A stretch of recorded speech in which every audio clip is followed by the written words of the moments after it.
les choses ont l'importance qu'on leur accorde. Donc, arrête de nourrir des choses inutiles, des choses qui te stressent. Et après, tu verras la vie autrement. 36 façons d'être heureux, le podcast qui vous prouve que vous l'êtes déjà. Tout le monde cherche à être heureux, mais personne ne sait vraiment ce que ça veut dire. Alors j'ai décidé d'enquêter. Je m'appelle Sarah, et avec mon micro, je suis allée à la rencontre d'anonymes pour essayer de comprendre quelle est leur définition du bonheur. J'espère que ce podcast vous inspirera et que vous réaliserez que votre bonheur est déjà là. Belle écoute. C'est simple, vous êtes déjà heureux.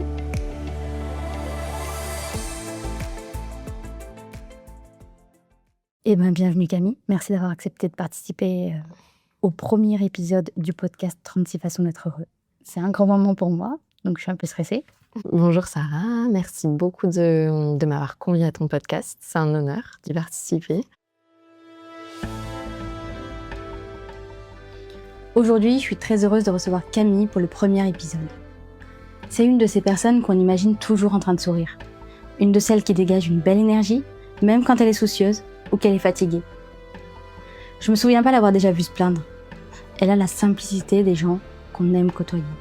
Des personnes avec qui on compte pas les points, dont on craint pas les réactions. On sait qu'elles seront toujours partantes pour tout.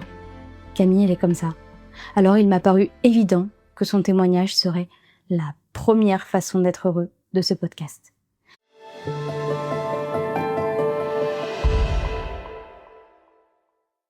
Moi, c'est Camille. Donc, j'ai 33 ans. Ça va faire maintenant 14 ans qu'on se connaît, toi et moi.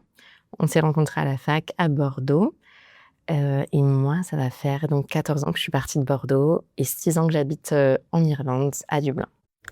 Alors l'idée de ce podcast, c'est de chercher à définir le bonheur tout en sachant qu'il y a autant de définitions qu'il existe de personnes. Et évidemment, aujourd'hui, ce qui nous intéresse, c'est ta vision du bonheur, ta définition, et de savoir ce qui, toi, te rend heureuse dans ta vie, au quotidien. Ce qui me rend heureuse au quotidien, ça va être les choses simples. Je trouve un peu de bonheur partout, dans ce que je vois, dans les personnes que je rencontre. Ça va être le soleil ou la pluie certains jours. Ça va être aller chercher mon petit garçon à la crèche, rigoler avec mes collègues. Peut-être l'accumulation de petites choses simples qui font de ma journée une journée meilleure et une journée heureuse. Donc pour toi, le bonheur, c'est pas nécessairement quelque chose de grand, d'important, un grand projet. Non. Je pense que je le trouve plus dans les petites choses du quotidien.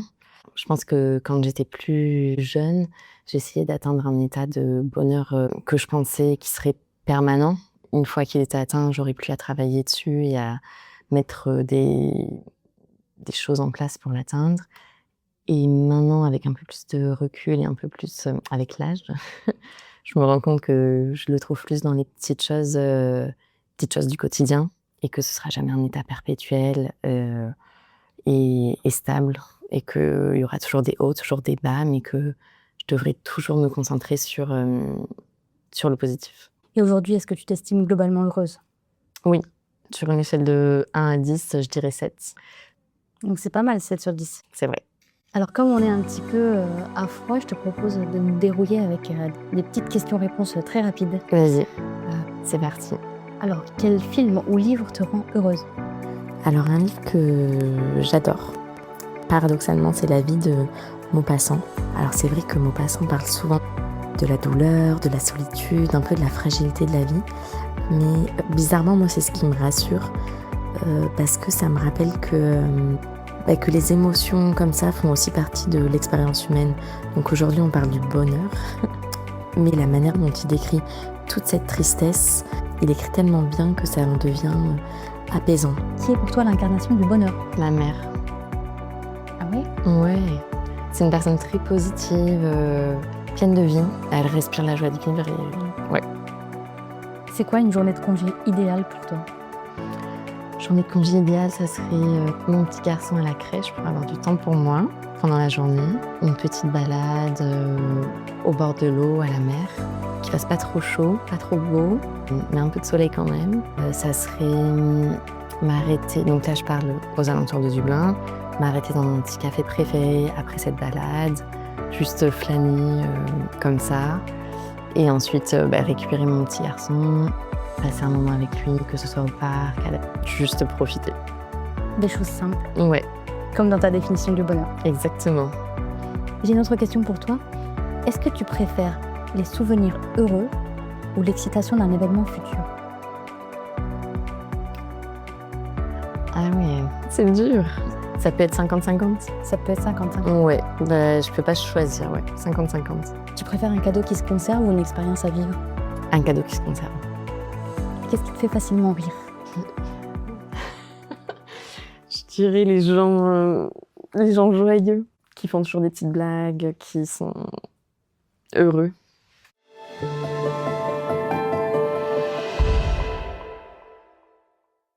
Bon, tu as déjà parlé un petit peu de toutes ces petites choses, toi, qui te rendaient heureuse, et dans ta définition et dans ta description de la journée idéale. Mais est-ce qu'il y a un rituel ou une habitude que tu fais régulièrement et qui participe vraiment à ton bonheur? Oui, qui participe à mon bonheur. Alors, tous les dimanches matins, avec mon petit garçon, on va au parc, mais on prend le petit déjeuner avant dans un petit café en bas de chez moi. Et je pense que c'est vraiment un rituel qu'on adore. Il me le réclame tous les dimanches. Tous les dimanches, on y va. On est reçu par le barista ou le serveur qui nous reconnaît, qui nous apporte notre commande. Donc ça, c'est un des rituels qui me tient à cœur. Un autre, ça serait le fait d'aller courir au moins une fois par semaine dans mon parc préféré à Dublin. Parce que toi, t'aimes beaucoup courir. Oui, ouais, ça participe à mon équilibre. Sur le plan physique, mentalement, tu sens une bonne Mentalement différence? plutôt. Physique, je peux pas dire que c'est acquis, mais c'est pas pour ça que je le fais. C'est plus mentalement une façon de me recharger et de me déconnecter. Pourquoi? Parce que tu te concentres sur ton corps et que tu vides ton esprit? Non, je me concentre pas sur mon corps, je dirais, mais je vide mon esprit, oui, complètement. C'est pas un moment où je vais regarder mon téléphone, où je vais être au travail ou à m'occuper de mon fils. Je vais être vraiment juste avec moi, mes pensées, que je laisse un peu aller n'importe où et qui m'amènent ailleurs. Et du coup, c'est un moment très important pour moi, mais ouais, plus mentalement. Donc, s'il y a quelqu'un qui nous écoute et qui n'est pas spécialement sportif, mais qui cherche des petits tips comme ça pour être un peu plus heureux au quotidien, tu lui conseillerais d'aller courir? D'aller courir ou au moins marcher dans la nature. Ouais.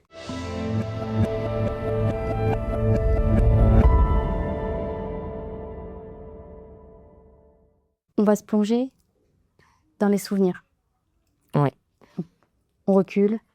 Est-ce qu'il y a un souvenir, pas forcément le meilleur, mais un souvenir particulièrement chargé en bonheur dans ton esprit qui, quand tu y penses, ça te fait du bien?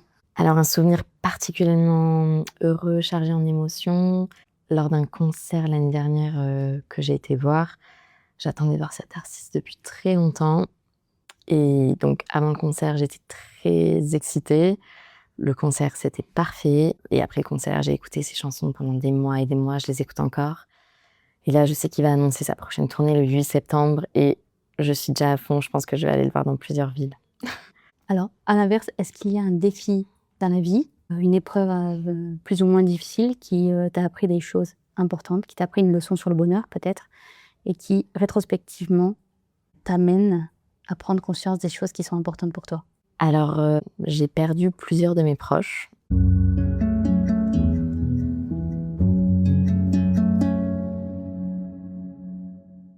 Et je pense, maintenant avec le recul, je me rends compte que ma famille est très importante pour moi. C'est très important pour moi de partager des moments avec eux et je me rends compte que le temps est précieux. J'essaie de me rapprocher de ma famille, de rentrer quand je reviens sur Bordeaux, de passer des vrais moments avec eux, pas d'être dans le rush du quotidien et de pas avoir le temps passé. Voilà, je m'accorde plus de temps précieux avec eux parce que le temps est compté et on ne sait jamais quand tout ça va s'arrêter. Voilà, je pense que ça m'a fait prendre un peu de recul sur la vie. Donc, t'apprécies d'autant plus les moments avec les gens qui te sont chers. Ouais.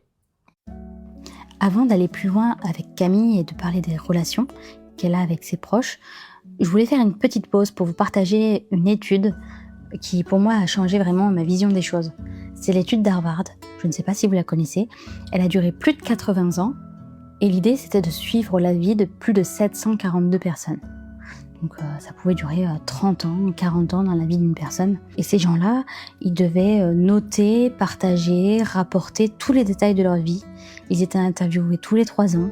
Ils devaient parler de leur joie, de leur peine, de leur carrière, de leurs amis, de tout en fait.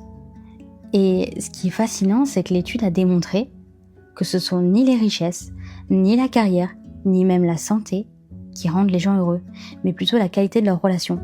Les gens qui entretenaient des liens forts avec leurs proches et leur communauté sont non seulement plus heureux, mais en meilleure santé et ils vivent plus longtemps. C'est fou, non ?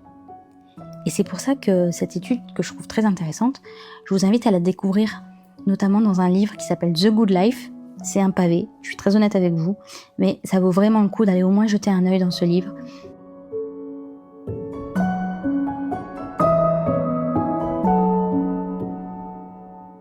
Parce que les relations sont particulièrement importantes dans la vie, et puis qu'une seule bonne ou mauvaise relation peut tout changer. Comment est-ce que les personnes de ton entourage contribuent à te rendre heureuse ? Ça va être un peu la même réponse que j'ai apportée au début. C'est juste les moments simples, la présence, le partage, le fait d'être ensemble, même si on ne fait rien d'extraordinaire, mais juste partager des moments, discuter, échanger, juste des moments comme ça. Est-ce qu'il y a une personne en particulier qui a eu un gros impact dans ta vie ? Bon, tu as déjà parlé de ta maman, qui incarnait un peu le bonheur, mais... Oui, mon petit garçon, gros impact dans ma vie. Et bon, lui, il peut pas encore parler, mais on échange quand même d'une autre manière. Et c'est toujours très bien. Je trouve qu'on a, malgré son jeune âge, une très belle relation. Et j'ai hâte de le retrouver. Il est encore très petit. Et est-ce que le fait de devenir mère, pareil, ça a changé ta vision de la vie, ça... Complètement, oui. Oui, c'est clair. La vision de la vie, la vision du temps qui passe vite. Chaque moment est précieux et voilà, faut vraiment en profiter parce que c'est trop précieux d'être avec ses proches. Et puis là, par exemple, de le voir grandir, de le voir évoluer. Les premières fois, Oui, c'est important pour toi les premières fois ? toutes les premières fois, oui. Oui, c'est marquant, les petits événements de la vie comme ça. C'est trop chouette. Et est-ce que tu t'en fais une photo mentale ou est-ce que tu notes ces choses-là ? Ah, ça va dépendre. Je suis moins, je pense, à noter. J'essaye un peu de faire l'effort pour que lui, il ait une trace, par exemple, quand il sera plus âgé. Donc, j'essaie de faire cet effort-là, mais sinon, non, je le garde pour moi et ça me va.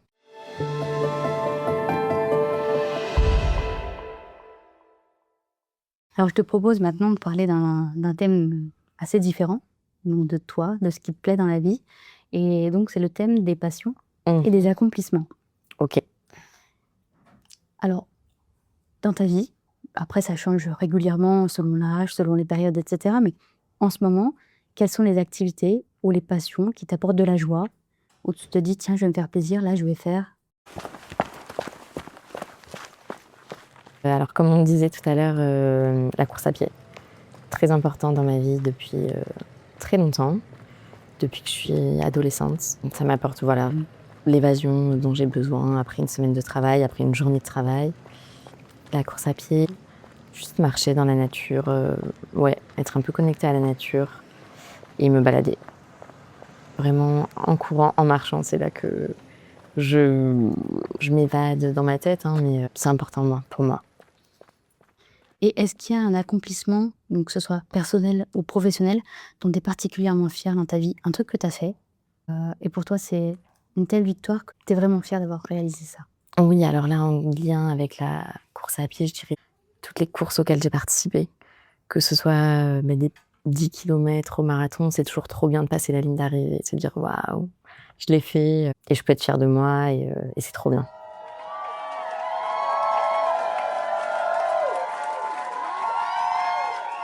Il y a une date en particulier, un marathon en particulier que tu as fait? Je dirais que celui de l'année dernière a été le plus compliqué pour moi parce que c'est celui que j'ai le moins préparé. J'étais fatiguée avec mon petit garçon, etc. Dans ma vie perso, c'était compliqué et je pensais vraiment pas le finir en courant. Je pensais vraiment marcher et ça s'est fait finalement et c'était trop bien. Si on voit plus loin, est-ce qu'il y a des objectifs, des rêves que tu as envie de réaliser Oui. et qui forcément participeraient à te rendre totalement épanoui. Ouais. Sur le plan perso, il y a effectivement 2 marathons à venir qui me tiennent à cœur. Et après, sur le plan un peu plus pro, mais perso aussi, il y a des compétences que j'ai envie de développer et j'ai envie, et je vais mettre des choses en place pour y arriver. Tu parles beaucoup de ton petit garçon, c'est normal, mais est-ce que tu as un grand rêve pour lui dans la vie? Un grand rêve pour lui dans la vie, évidemment, ouais, je veux qu'il soit heureux, qu'il fasse, qu'il soit épanoui. Et puis après, j'ai envie de l'emmener, voyager, voir le monde avec moi. Et c'est trop chouette à chaque fois que je pars avec lui en week-end, en vacances, de voir ce qu'il voit avec ses petits yeux. C'est trop chouette. Oui, parce que dès tout petit, ils sont déjà bien éveillés et même Ouais, s'ils se souviennent pas forcément, ils apprécient. exactement, ouais. Et je lui fais des petits albums photos, après chaque, voyage et il s'en souviendra comme ça.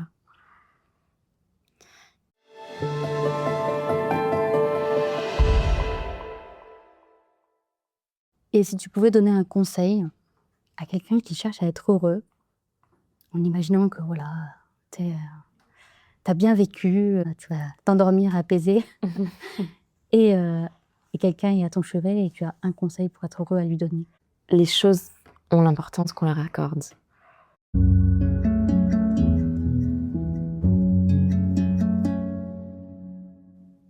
Donc arrête de donner de l'importance, de nourrir, des choses inutiles, des choses qui te stressent et lâche prise. Et après, tu verras la vie autrement, tu auras plus de recul sur la situation, mais vraiment, de lâcher prise sur, les petits tracas du quotidien parce qu'au final, avec du recul, rien n'est si grave, rien n'est si important. C'est un bon conseil. Pour moi, la valeur ou le poids d'un objet, d'une situation ou même d'une parole, ne sont pas, absolus et dépendent vraiment de la manière dont nous, on va les percevoir. Et c'est pas la chose en elle-même qui compte, mais c'est le sens qu'on choisit de lui donner. Et j'essaie toujours de me répéter ça, quand je me sens, un peu affectée par une situation, par une parole. Et ça me permet un peu de lâcher prise, de continuer ma journée.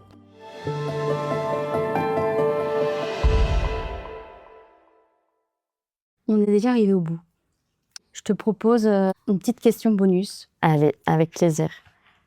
Si tu n'avais plus que 3 mois à vivre, qu'est-ce que tu ferais pour être heureuse? Pas pour organiser la suite. Je pense que je partagerai du temps avec mes proches. Je voyagerai encore un peu avec mon petit garçon, avec mes proches. Mais je pense que le temps avec mes proches, ça serait important pour moi. Aller voir la mer, être dans la nature. Profiter pleinement. Oui, Et tu complètement. aurais des choses à dire? Je te demande pas de les dire là. Oui.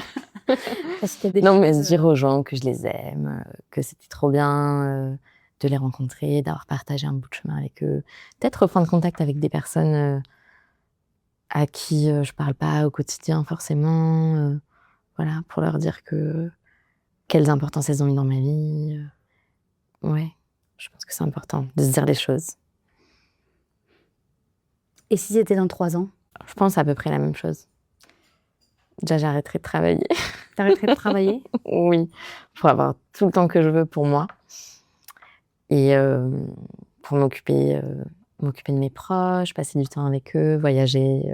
Donc la seule différence, si on étire ce temps qui reste, c'est juste devoir aller au travail dans la journée. Ouais, c'est le temps. Pour moi, vraiment, le mot-clé, c'est le temps. Parce que le temps passe, on peut manquer de temps dans le quotidien et avec le temps, on prend du recul sur les choses, on voit les choses autrement. Donc Donc pour toi, c'est ça l'ingrédient secret du bonheur? Ouais. Prendre le temps? ouais, mettre des choses en place pour avoir du temps pour soi. Et qu'est-ce que tu pourrais dire à une maman, par exemple, comme toi, qui dirait bah oui, mais je peux pas, j'ai pas le temps. Moi, je veux bien prendre le temps de m'occuper de moi, etc., mais je peux pas. Ouais, franchement, je la comprends. Je sais que parfois on n'a pas de temps et c'est pour ça que si on me restait 3 ans à vivre, j'arrêterais de travailler pour avoir du temps. Mais non, c'est vrai qu'au quotidien, c'est dur de pas se laisser dépasser par le temps, par les choses du quotidien. C'est dur, hein, d'avoir du recul, je trouve, sur sa propre situation.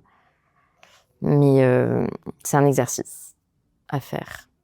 Bah écoute, je te remercie. Avec grand plaisir. Tu t'es vraiment livrée. Est-ce qu'il y a une dernière chose qu'on n'a pas abordée que tu aimerais Non, j'aimerais juste te souhaiter tous mes vœux de réussite pour ce podcast et ta nouvelle aventure dans le bonheur. J'espère que toi aussi tu vas t'épanouir là-dedans et bon courage et on y croit. Merci à toi d'avoir écouté cet épisode. Si tu as aimé, mets-nous une petite note pour faire connaître le podcast. Partage tes réactions et j'y répondrai avec plaisir. En attendant le prochain, n'oublie pas d'être heureux.